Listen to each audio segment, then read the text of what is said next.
23h30 en plein cœur de Paris. Fin de répétition pour ce mythique groupe Zouglou, Yodé et Siro. C'est un plaisir pour nous de venir satisfaire notre communauté et les Parisiens surtout. Après plus de 2 ans loin des scènes européennes en raison de la Covid, ce duo signe son retour pour un concert inédit dans l'Hexagone, avec tout un staff de musiciens et de danseuses venus d'Abidjan. C'est lui, Gladiaron le Mignon, promoteur de spectacles ivoiriens basé en France, qui est à la manœuvre. Gladiaron est commercial dans une entreprise de transport.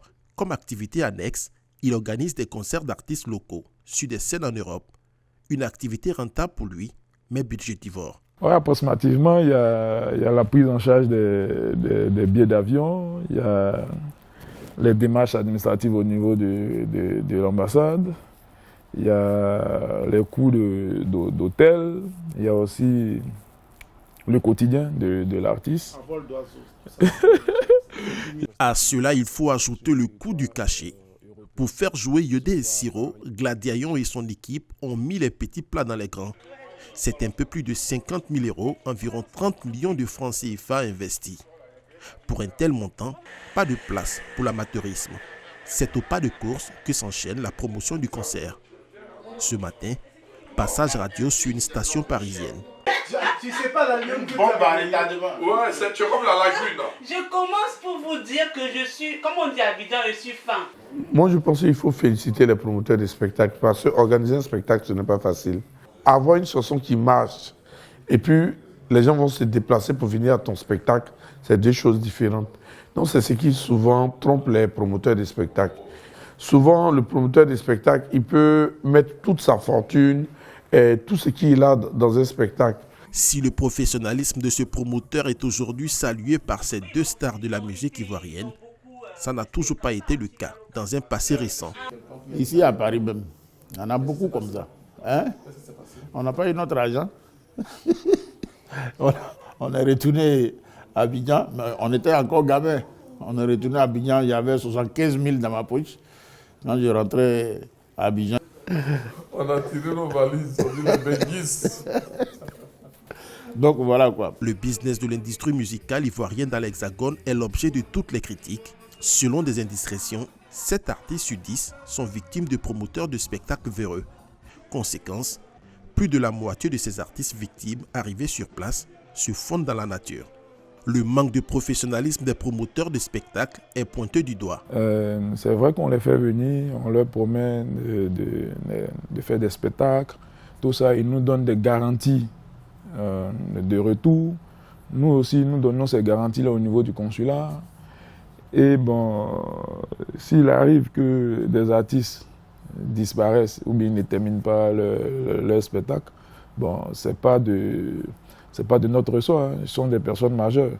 Nous, tout ce qu'on peut faire, c'est d'aviser les autorités compétentes. Quand on sait que l'Ivoirien n'a pas cette culture du live là, et justement, les éventuels organisateurs, les éventuels investisseurs dans le spectacle live sont souvent réticents.